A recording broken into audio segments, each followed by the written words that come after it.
Hey guys, JT here with a quick side-by-side comparison. I want to compare the Habayo Hyper 10 TT or Hyper TT 10 against the Losi Tenacity State or Truggy light that they've come out with. Basically, it's they come out with this whole Tenacity series that uses the same chassis platform, but they just put different bodies and tires and wheels on it. I believe the gear ratio is actually the same throughout all of them. But long story short, I just wanted to do a quick side-by-side comparison. Now, I don't have tires and wheels on the Hyper T, so the Hyper T does look a little bit smaller because it doesn't have tires and wheels on it than the Losi does. But even with tires and wheels, you guys can see right off the bat there that there is a huge size difference in the two, that the Losi is going to be a lot longer and the wheelbase is going to be a little bit wider because of these tires and wheels that are on it. If I actually put this here, you see the tires on the Losi are going to make it wider than that. But you guys see there with the lengthwise, it's, I don't know, that's about 4 to 5 inches longer than the Hyper T is. Now, performance-wise, I'll go ahead and take these bodies off real quick. This has a couple of minor upgrades on it there. Performance-wise, the Hyper T is basically an 8-scale Truggy. It's got Mod 1 gears. They included a metal spur gear in here now instead of the plastic one they used to use before.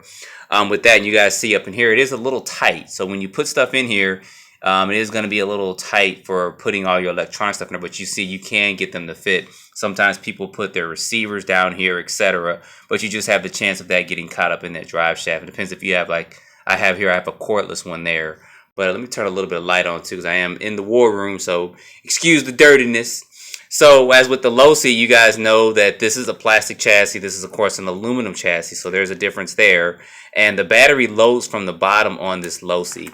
You guys see it loads in from the bottom right there, which I'm not a big fan of. I just really am not. So you guys got to excuse some of the dust and dirt and grime because I've been running this thing as well. Whereas the Hyper T, I haven't run it too much. So with the Hyper T, it does have CVAs in the front. The Losi, as you guys see there, I believe, no, CVAs in the front as well. And then they both have dog bones in the rear. Performance-wise, the Hyper T, you really got to get the right gearing for it. The right sweet spot for gearing for me is about a 15, 16 tooth pinion gear with a 3800 higher kV motor up to about a 42, 4300. Whereas with this one, it comes with this 3800 550 size 4-pole motor. But you guys know these Losi electronics do get hot. They got hot when I had the 10MT. When they also get hot, it's the same electronic system. So the ESC is 120 amps. So this is going to be ready to run like this. So which is of course going to get to pricing as well. The Hyper T as a roller is about $205 at the time of this video. And the Losi does not come as a roller. It does come ready to run. It's $399 ready to run. Now you can buy a Hyper T ready to run. That's with electronics, radio, and stuff for a little bit over $300, about $310, $315. And it's going to be good. I believe that ESC that comes with it ready to run is a 60 amp ESC. So you can run that in there as well on 3S. And I think the motor, it's one of those 540 size motors, but it's like a 380 size. It looks, it's 540, but it's got like the original. So basically it's a smaller 540 size motor, but you can run it on 3S. You can get some decent speed out of it, but it's going to come with a 12-2 pinion gear and stuff. So it's not going to be the fastest out the box. You really have to gear up a couple of teeth to see some good performance on a Hyper T. So as far as performance wise and handling, now the Losi comes with the AVC radio, which really does help it out. The platform performs pretty good, and I'm glad Losi did some updates to this where they're actually doing the 12mm hex instead of the 14 on here. So that's good because I hated that on my 10MT when I had it. Whereas the Hyper T, of course, you guys can see there comes with 12mm there. Durability wise, that's a big thing. When the Hyper Ts first came out, they were fragile. You would jump them, certain things in here would break a lot and all that. So I do recommend if you ever get a Hyper T, go ahead and spend the extra bucks and get the aluminum chassis braces front and rear. And then go ahead, don't worry about going all out and going bling bling aluminum. Just get extra A-arms, get some extra steering knuckles, and extra hub carry stuff, because those will break. Those will be some of the first things to break on you when you're running and you barely tap a curve or something. Those will break. So it is a little bit more fragile than the Losi, but this was made to It say run on a track, which they did a lot of. But if you start bashing hard, it will break. I mean, it does have some weak parts on it.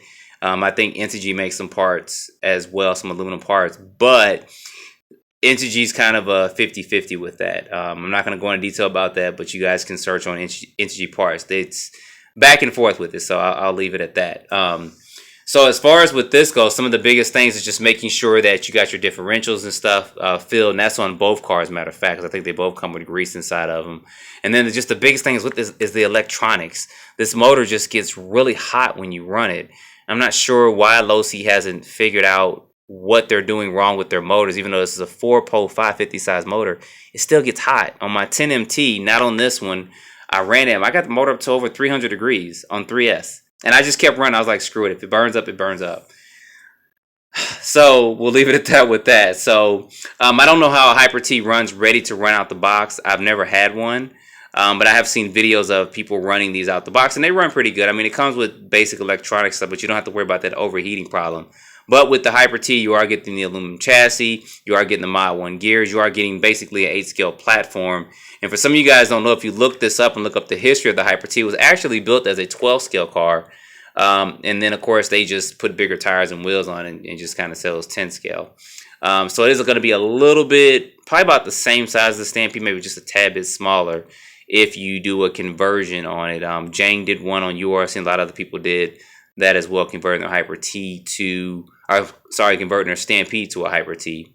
So that's just a side-by-side comparison. I mean, other than things like small things like battery trays, this has Velcro straps on. I mentioned how this mounts on there. It's going to be some of the space inside the Hyper T, which really kind of hurts you with good electronics in it. But you see, I got this Mama Max Pro in here. This is the old style, which I like.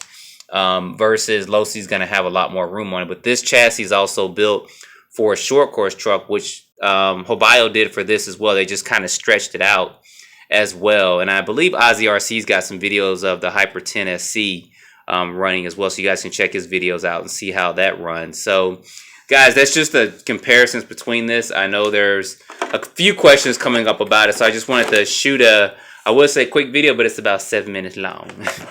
Shoot a quick video on this to show this to you guys. Both platforms are good. Which one would I choose between the two? It's going to be depending on where I go and how I run it, where I'm going to run it at. Hyper T is going to be good everywhere. It always draws attention because of the sound of it. It just sounds menacing coming to you, and it really does perform well, and it handles well. I mean, even without AVC, TSM, all that stuff, it really does handle well, and I've never tried it in here. That'd be interesting to try that in here. Whereas this right here on 3S is going to go fast, but it's going to go about 50-something with the stock electronics. But I do hesitate on some of the gearing of it. I'm not sure how that's going to hold up over time with putting that much power to it consistently.